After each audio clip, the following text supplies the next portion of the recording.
mesdames et messieurs, distingués, très chers amis, une fois de plus, bonjour ou bonsoir.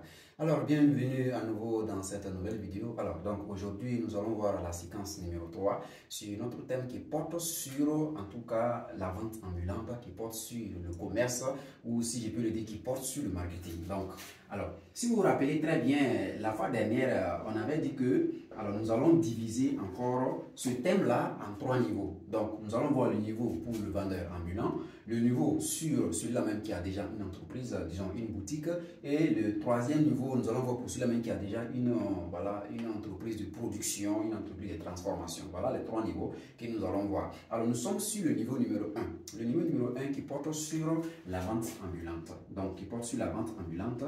Et si vous vous rappelez très bien, on avait dit que depuis le premier jour, on avait dit qu'il faut se préparer. On avait dit qu'il faut arriver aussi à déterminer ta niche. Donc, aujourd'hui, nous allons voir encore un élément fondamental. Si vous vous rappelez très bien, c'est juste un rappel pour dire que, alors, dans le commerce, la détermination de la niche est un élément fondamental.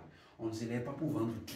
Oui, même si entre-temps, voilà, le monde commercial est devenu en tout cas beaucoup plus dynamique, où il faut presque vendre ce que la population en a besoin le plus pour pouvoir rester dans la tendance. C'est intéressant, c'est très bien. Mais ce qu'il faut noter est qu'il faut toujours commencer avec quelque chose. Il faut toujours commencer avec un produit de tendance. Donc ici, la séance dernière, on parlait de la niche. Donc ça veut dire qu'un produit, c'est-à-dire que des articles qui te plaisent, des articles pour toi-même, voilà, tu te sens dedans, tu peux effectivement les vendre, voilà, pour pouvoir résoudre les besoins de la communauté, les besoins des individus dans la société. Maintenant, pour cette séquence, pour la séquence numéro 3, nous allons parler de l'influence de l'environnement. Donc, nous allons parler de l'influence sur l'environnement. Donc, l'environnement. Alors, vous savez très bien que tout ce que nous faisons, tout ce que voilà, nous entreprenons, voilà, alors, se passe dans l'espace. Tout ce que nous faisons se passe dans l'espace. Et le commerce ou la vente ambulante, voilà, a besoin aussi effectivement de l'influence de l'environnement. Quand on dit l'environnement ici, c'est quoi? C'est là où tu vas en tout cas te promener pour pouvoir vendre tes articles. Nous allons prendre un cas concret. Comme vous le savez très bien, j'aime beaucoup les exemples pratiques pour que vous puissiez mieux comprendre. On va prendre pour le vendeur ambulant de chaussures et d'habits. Donc, de vêtements. On va prendre vêtements. Voilà, de vêtements. Alors, vous savez très bien, imaginons cette personne, on va le nommer peut-être X, voilà, qui se promène pour vendre des habits, qui se promène pour vendre des chaussures. Il n'a pas de boutique, ou bien elle n'a pas de boutique. Elle se promène seulement pour vendre. Et la personne vit dans une ville où il y a plusieurs secteurs, ou disons, je peux dire, il y a plusieurs quartiers. Il y a peut-être, voilà, 7 secteurs. Voilà, 7 secteurs. Alors, cette personne a 7 secteurs, maintenant elle se promène pour vendre. Premièrement, elle doit, alors, avant de commencer à vendre dans les secteurs, elle doit d'abord essayer de comprendre quelle est, en tout cas, je peux dire, la zone la plus dynamique. C'est dans quelle zone les gens sont beaucoup plus, je peux dire, dynamiques. C'est dans quelle zone il y a en tout cas assez de personnes qui s'intéressent beaucoup à l'achat des vêtements, qui s'intéressent beaucoup à la mode.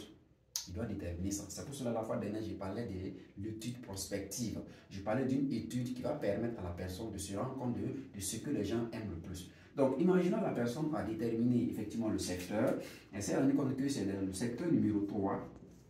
Dans le secteur numéro 3 que les gens, en tout cas, sont dynamiques. C'est ça qu'il a déterminé, il a compris ça. Alors, donc, une fois il a déterminé, il a respecté toutes les étapes, voilà, de sa stratégie commerciale. Comment il va faire? Il va maintenant se lancer dans l'activité. Il va se lancer dans l'activité. Donc, supposons qu'il a commencé avec le secteur numéro 3. L'erreur monumentale que certains vendeurs ambulants commettent, c'est de toujours aller dans la même zone. Il y a certains produits, quand tu pars dans la zone A, alors au début, ça va commencer à s'acheter. Mais après, tu vas te rendre compte que la zone A n'est plus, en tout cas d'actualité, la zone A ne fonctionne plus comme avant. Donc, si la personne, en tout cas, n'a pas essayé de changer de stratégie, elle risque de se décourager. Pourquoi? Peut-être de la zone A à la zone B, la personne s'est rendue compte qu'il y a en tout cas une question de distance. Surtout si la personne n'a pas de moyens de déplacement, il y a une question de distance qui est là. Donc, la personne risque de se décourager. En oubliant que c'est le produit qui détermine la zone. Peut-être dans la zone A, il y a eu saturation de ce produit. Peut-être dans la zone A, il y a peut-être 20 personnes qui ont acheté son produit. Et s'il s'agit d'un produit qui est durable, peut-être les habits. Imaginons, toi tu as vu quelqu'un qui vendait en tout cas des t-shirts, qui vendait peut-être voilà, des jeans, un ensemble de vêtements, tu as vu chez la personne, tu as acheté peut-être 10 sur le champ. Tu as acheté 10 ou même tu as acheté 5. Voilà, pour peut-être changer, pour peut-être porter, te mettre à l'aise. Alors, est-ce que pour que tu puisses acheter encore 10 ou 5 autres habits identiques voilà, à ceux dont tu avais acheté là, est-ce que tu vas pouvoir le faire encore? Tu vas peut-être t'habiller d'abord, voilà, utiliser les 10 habits ou alors les 5 pantalons que tu avais achetés d'abord. Donc ça veut dire que tu n'auras plus besoin d'acheter encore des habits. Sauf si c'est un ami, un collègue ou quelqu'un qui a vu, c'est-à-dire que les habits que tu portes là, pour dire, ah, tu as acheté ça, ou moi aussi j'en veux. Là, peut-être tu peux contacter le vendeur ambulant et puis acheter à nouveau. Si ce n'est pas ça, tu verras que ce sera compliqué d'acheter, ton client achète à nouveau chez toi.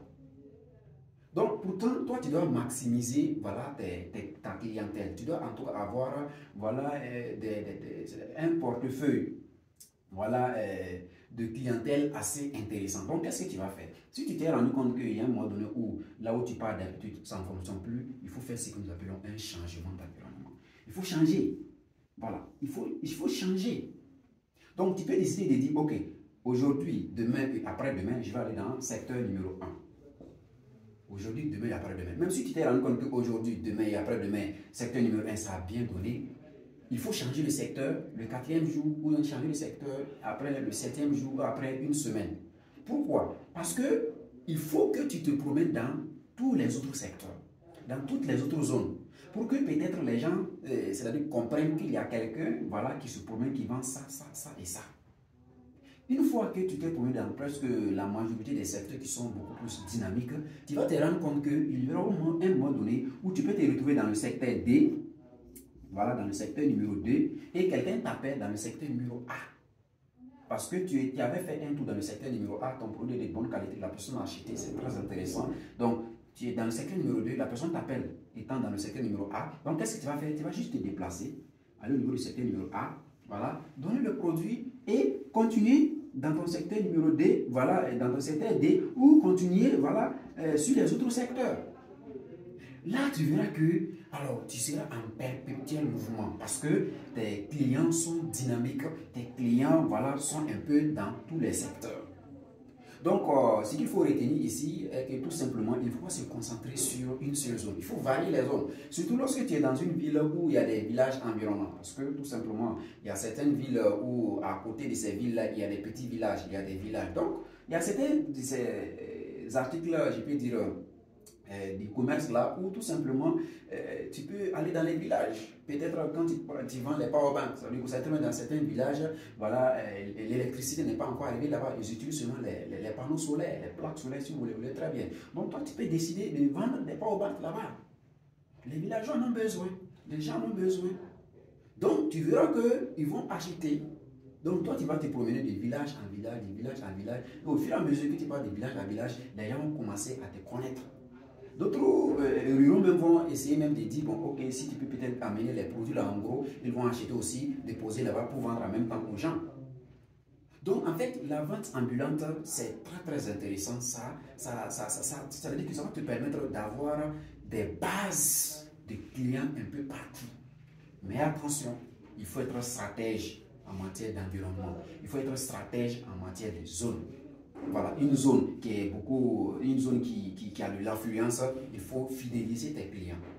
Une zone qui a de l'affluence, il faut fidéliser tes clients. Il faut arriver à faire de telle sorte que tes clients savent que tu es quelqu'un qui bouge beaucoup, tu es quelqu'un qui donne beaucoup d'importance, voilà, à la clientèle et en tout cas à tout moment, tu peux te promener, aller leur livrer le produit, aller leur livrer en tout cas la marchandise et continuer ton commerce. Ça doit être en tout cas une passion de vendre ta chose.